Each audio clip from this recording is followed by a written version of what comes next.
Okay, so let's get started again. आपल्याला आता काय बघायचंय, आपण काय केलंय इथे गिटहबवर आलो आहे है ना. गिटहबवर तुम्हाला या पद्धतीचा पूर्ण एक सिनारिओ भेटतो आपल्या रेपॉझिटरी मध्ये.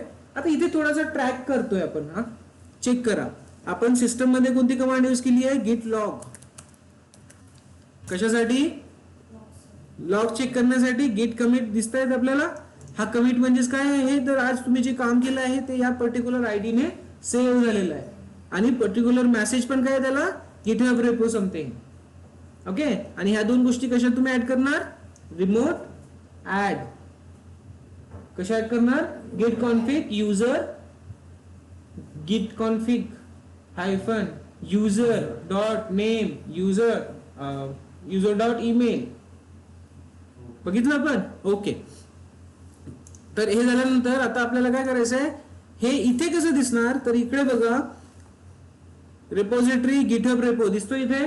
जो रेपो जो कमिट आपण टाकला आहे तो F1 फाईल दिसेल आणि या फाईल साठी कोणता आपला कमिट मेसेज आहे, तर हा दिसतोय. याला जरी तुम्ही क्लिक केलं तरी तुम्हाला तो इन डिटेल मध्ये घेऊन जाणार की काय झालेलं आहे या फाईलच्या आतमध्ये. हा, परत तुम्ही काय करा, या फाईल मध्ये काहीतरी ऍड करा. ऍड डबल, आता बघा फाईलच्या आतमध्ये डेटा टाकतोय. हा, let's consider this one F1 आणि यामध्ये मला काय करायचं आहे, hello this is new data okay for V2 असं कन्सिडर करू. काहीतरी नाव टाकलाय डेटा ऍड. देन त्यानंतर आपण काय करतोय, गिट ऍड करणार. समजली आहे पूर्ण प्रोसेस तुम्हाला. देन त्यानंतर आपण काय करणार, गिट कमिट करणार. कमिट मध्ये -m आणि मेसेज लिहिणार. कोणता, लेट्स कन्सिडर V2 वर्जन 2 असं लिहितोय मी. एंटर. सेम फाईल आहे, हा सेम फाईल.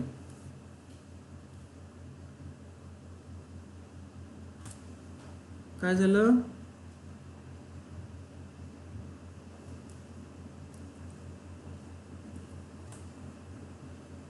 ओके. सो इथे चेक करा गिट लॉग. आता गिट लॉग मध्ये तुम्हाला दिसेल 2 कमिट्स. थोडं स्लो काम करत आहे.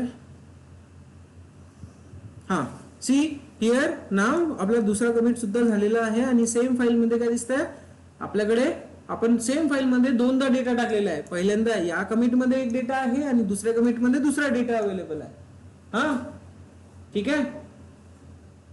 तर सी नाव गिट पुश ओरिजिन मेन एंटर. आपला डेटा कुठे येणार, गिटहब मध्ये येणार.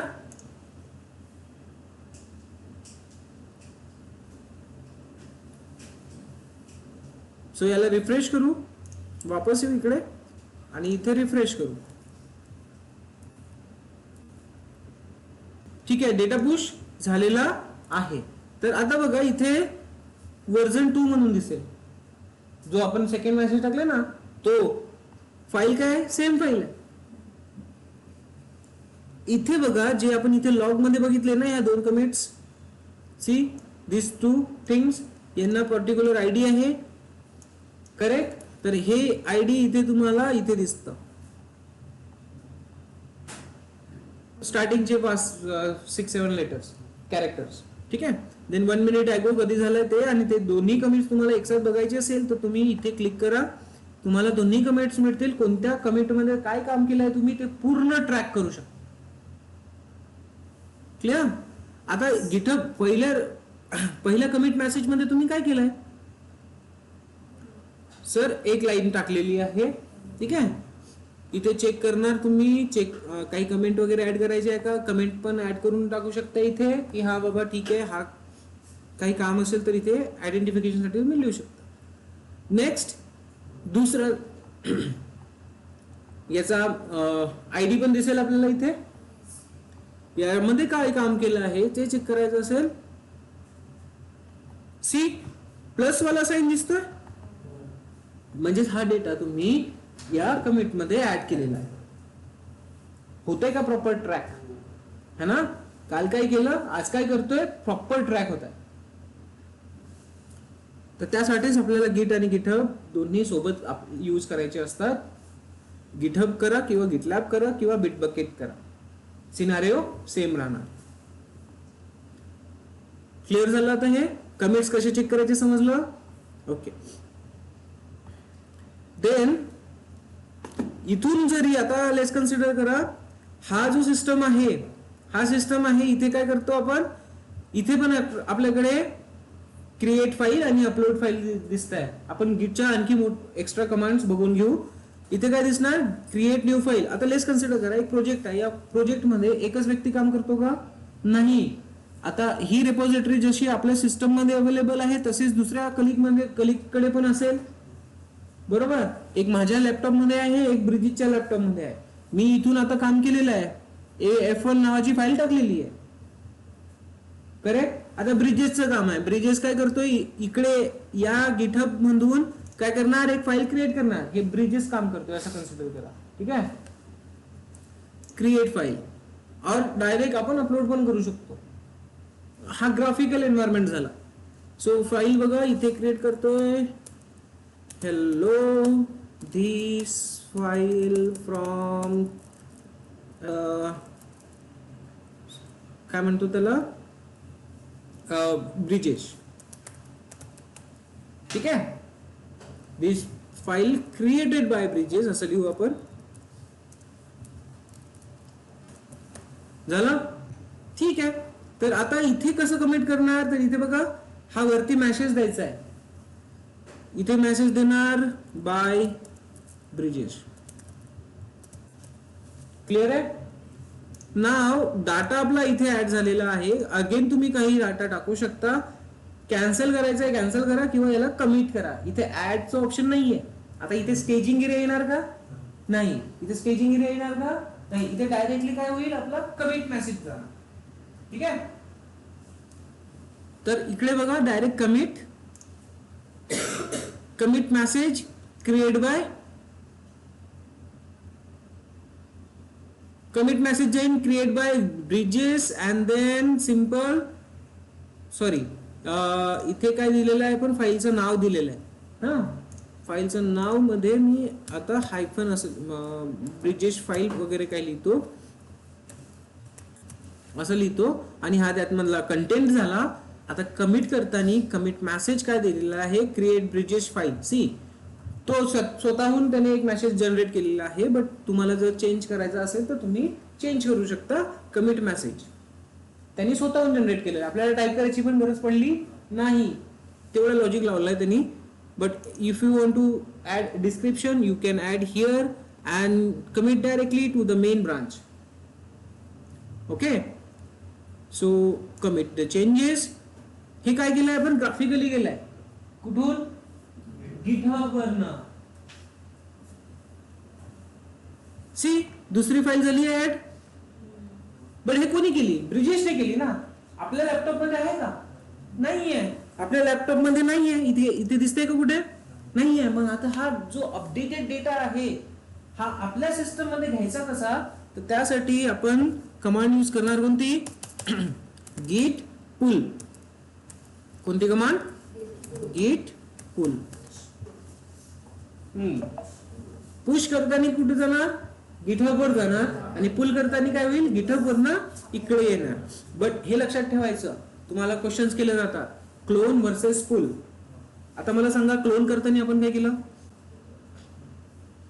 Clone command exact mirror copy घेतली. बट आता अपडेट झालेला आहे कंटेंट तिकडे, तर तो घ्यायचा असेल तर काय करणार, हा, तर एक्झॅक्ट कॉपी घ्यायची आहे, क्लोन करायचं. बट अपडेटेड कंटेंट घ्यायचं असेल तर पुल करायचं, लक्षात ठेवायचं. आणि अगेन इथे देणार आपण ओरिजिन, कारण आपल्याला माहिती आहे URL चा एलियास काय आहे आपला, ओरिजिन. आणि इथे मेन देणार, एंटर. सी, ls नाव we are having bridges file आपल्या सिस्टम मध्ये सुद्धा. कळलं, एवढा कन्सेप्ट समजला, गिट पुल, ठीक आहे.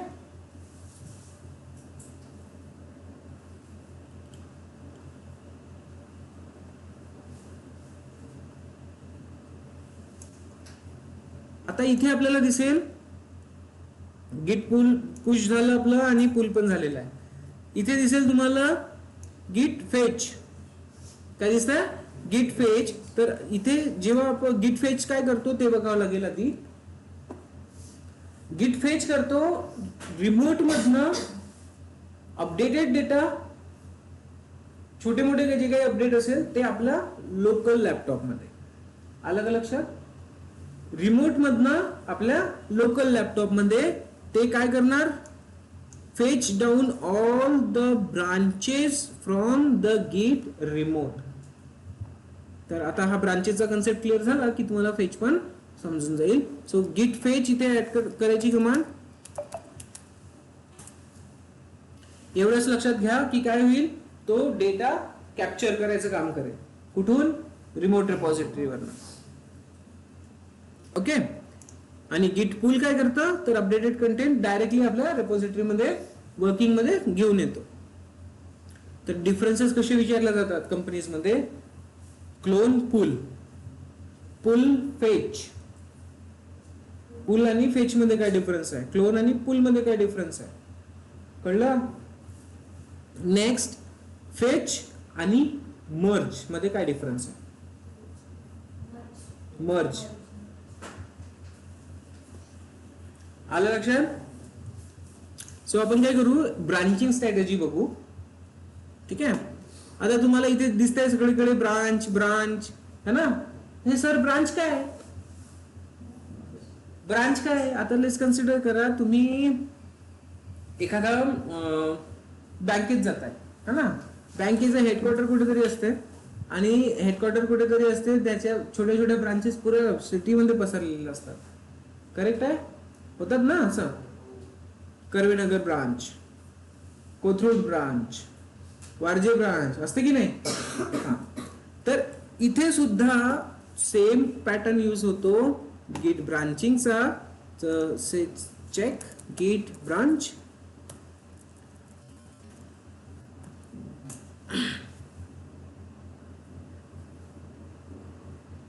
गिट ब्रांचिंग स्ट्रॅटेजी मध्ये आपल्याला काही थेरॉटिकली रीड तर करायचं नाहीये. आपण डायरेक्टली इमेजवर जम्प करू आणि इमेज चेक करू. ओके.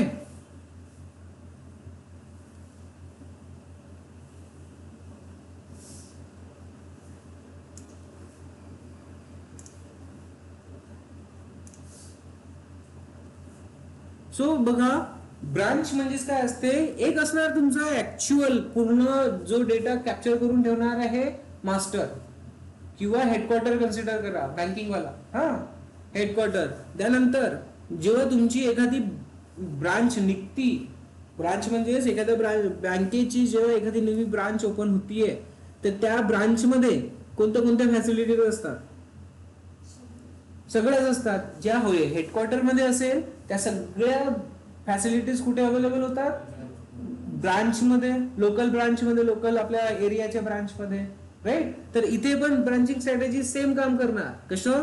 हा असेल आपला हेडक्वार्टर ब्रांच, हेडक्वार्टर ब्रांच. ठीक आहे. आणि इथून आपला एक न्यू ब्रांच क्रिएट केला जाईल सेम फॅसिलिटी सोबत. सेम फॅसिलिटी म्हणजेच इथे जे काही असेल हे सगळं कॉपी कुठे होणार? ठीक आहे. नाव कुठलंही द्या. आता हे बग फिक्स आणि मास्टर काय असते ते मी समजून सांगतो, बट आता एवढं फक्त कन्सिडर करा की मास्टर मधला पूर्ण कंटेंट कॉपी होऊन कुठे आलाय? बग फिक्स कडे आलाय. ठीक आहे.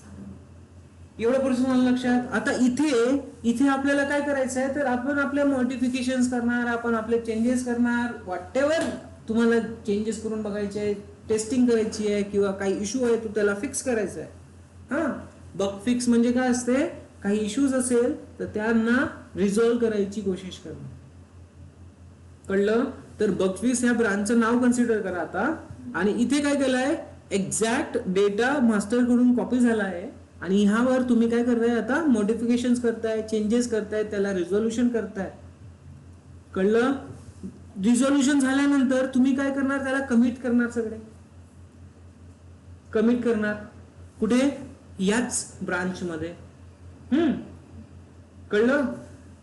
देन त्यानंतर आता मला एक सांगा, कर्वेनगरची ब्रांच आहे, एक हेडक्वार्टर तुमचं कुठेतरी आहे, डेटा तर तुमचा कॉपी झाला, बट कर्वेनगरच्या ब्रांच मध्ये जर तुम्ही काही चेंजेस केलेले आहेत ते हेडक्वार्टरला माहिती आहे का? माहिती आहे का? नाही माहिती आहे. आपण भलेही छान गोष्टी इम्प्लिमेंट केल्या असेल पण त्याची इन्फॉर्मेशन हेडक्वार्टरकडे आहे का? नाही. तर आपण काय करणार, एक रिक्वेस्ट टाकणार, सर बघा आम्ही काहीतरी न्यू चेंजेस केलेले आहेत, ते प्रॉपर आहे की नाही आहे व्हॅलिडेट करा. जे काम आपण इथे करणार बग फिक्स मध्ये, हे काम प्रॉपर आहे की नाही आहे, व्हॅलिड आहे की नाही आहे, हे चेक करायला देणार कोणाला? मास्टर, हेडक्वार्टरला आधी रिक्वेस्ट पाठवायची की सर चेक करून घ्या, काम बरोबर वाटलं तर तुम्ही हेडक्वार्टर मध्ये पण अप्लाय करा. कळलं का? एकदम इझी कन्सेप्ट आहे, काही कठीण नाही आहे यामध्ये. आणि सेम काम इथे होईल. बग फिक्स मध्ये जर त्यांनी काही वेगळे चेंजेस केले आहेत, त्यांनी इश्यूज रिझॉल्व्ह केले आहे, तर इश्यू रिझॉल्व्ह झाले की नाही हे चेक करायसाठी तो काय करेल, रिक्वेस्ट पाठवणार कुणाला? हेडक्वार्टरला, मास्टरला. आणि तो चेक केल्यानंतर हे चेक केल्यानंतर तो काय बोलणार की हा बाबा ठीक आहे, तुझं रिक्वेस्ट आपल्याला एक्सेप्टेड आहे. तर इथे जे काही चेंजेस त्याने केले असणार ते आता हेडक्वार्टर मध्ये पण अप्लाय होतील. अंडरस्टूड? ओके. तर हा सेम प्रोसेस असेल. आपल्याला काय करायचं आहे, ह्या मास्टरला कुठेही छेडल्या जात नाही. जसं की आता इथे आपण काय करतोय, मेन आहे, तर या मेन मध्ये आपला पूर्ण प्रोजेक्टचा ऍक्च्युअल लाईव्ह एन्व्हायरमेंट असतो आणि त्याला आपण छेडत नाही. आपण काय करतो, एक न्यू ब्रांच क्रिएट करणार, त्यामध्ये मॉडिफिकेशन करणार, त्यामध्ये जर मॉडिफिकेशन सक्सेसफुल झाले तर ते इथे मर्ज करणार. कळलं? तर हाच सिनारिओ असतो. छोटा कॉन्सेप्ट आहे. एखादा ट्रेनी आला तर ट्रेनीला डायरेक्ट आपण लाईव्ह एन्व्हायरमेंट देणार का? नाही. त्याला बाबा तू प्रॅक्टिस कर, हे घे कॉपी करून घे, एक ब्रांच बनव, ठीक आहे, ब्रांच बनव, कॉपी कर आणि तुला वाटेल ते कर. तुझे काम जर चांगलं झालं मला सांगून दे, मी मग ते लाईव्ह मध्ये घेऊन येणार. सिंपल कन्सेप्ट असतो. ऑनलाईन सर्वांना समजलंय ब्रांचिंग स्ट्रॅटेजी काय असते?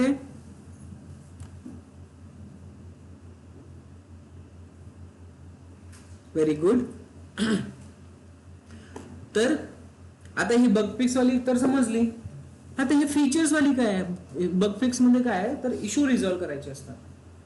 आणि फीचर्स म्हणजे काय, तर न्यू फीचर्स ऍड करायचे असतात. तर दोन वेगळे ब्रांचेस आहे बघा. हा, एक इश्यू रिझॉल्व्ह करण्यासाठी, एक न्यू काहीतरी फीचर्स ऍड करण्यासाठी. क्लिअर? तर दोघांचाही वेगवेगळा पर्पज आहे. तर तुम्हाला पण वेगवेगळ्या ब्रांचेस क्रिएट कराव्या लागणार. Clear? As per the requirement. So create कसं करायचं, तर इथे गिट ब्रांच, काय काम आहे याचं, गिट ब्रांच चेक करायचं असेल तर कोणती ब्रांच आहे सध्या? मेन ब्रांच आहे. आता हे तुम्हाला समजेल सर, मेन, अच्छा हे ब्रांच आहे का? ओके. काय हे ब्रांच आहे. आपण आता कुठे काम करतोय? ब्रांच मध्ये. कोणत्या? Main branch. क्या बात है, समझ में आ गया आपको? कळलं? बट आता दुसरी ब्रांच क्रिएट करायची असेल तर सो काही नाही सर, ग्रेट ब्रांच करायचं, FEATURE फीचर असं लिहायचं. कळलं? आणि एक न्यू ब्रांच आपली क्रिएट होणार, चेक करायचं. आलं फीचर ब्रांच. सर आता ह्या ब्रांच मध्ये जायचं कसं? हा, सिटी करून जायचं का? नाही. यामध्ये जाण्यासाठी गीट आधी मेन मधून बाहेर तर निघावं लागेल. मेन मधून बाहेर निघावं लागेल ना. हेडक्वार्टर मध्ये बसले तुम्ही आणि बोलताय तुम्हाला तिकडे जायचंय कर्वेनगर, असं होईल का? नाही. हेडक्वार्टर मधून बाहेर निघावं लागेल, गाडी पकडायला लागेल, तिकडे जावं लागेल. तर इथे गीट चेकआउट,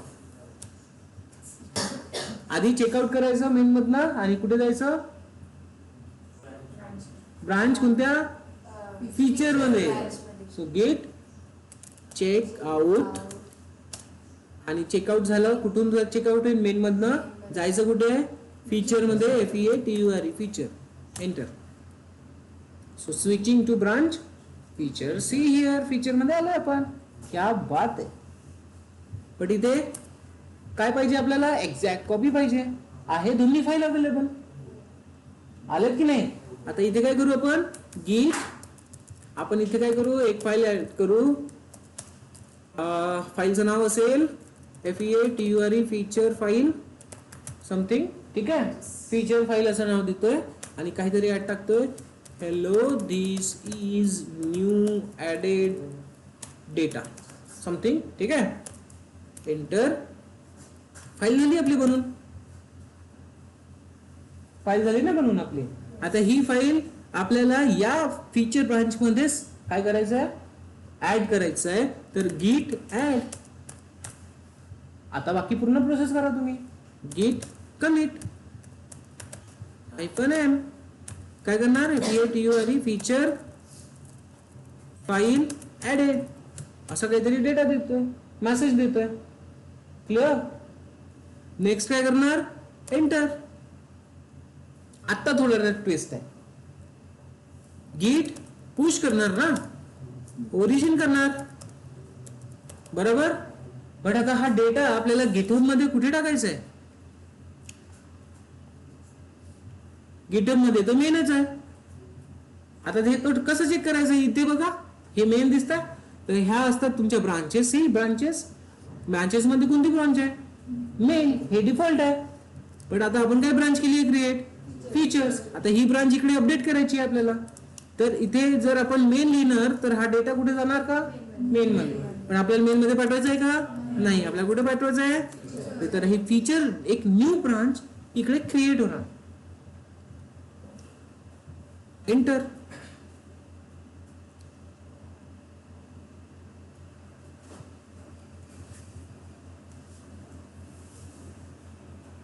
सी वर्कड.